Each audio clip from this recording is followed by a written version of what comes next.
تلقى الجيران تاعو مساكن باين بلي زواولا ما عندهمش، وهو تلقاه لاباس عليه.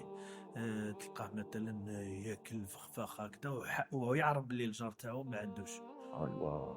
هل اللي يحاسب هذا الجار الشيخ؟ طبعا قال صلى الله عليه وآله: ليس منا من بات شبعان وجاره بجنبه جوعان. ليس منا.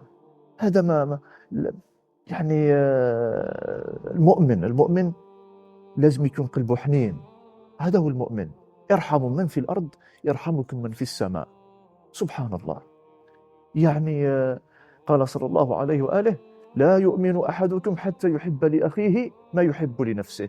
كما نحب أنا ناكل نفطر مليح، كذلك ينبغي أن أتمنى وأن أجتهد في أن يكون جاري يأكل كما آكل. علاش؟ فهو مخدوم بالطين وأنا مخدوم بالذهب ولا كيفاش؟ فلذلك الإنسان ينبغي أن يتفقد إخوانه، يتفقد الجيران تاعو، ويكون في أعلى مراتب الأخلاق والرحمة مع الجيران تاعو، وخصوصا الجيران. نعم. وله أجر كبير. طبعا أجر عظيم عند الله عز وجل. فيك بارك الله.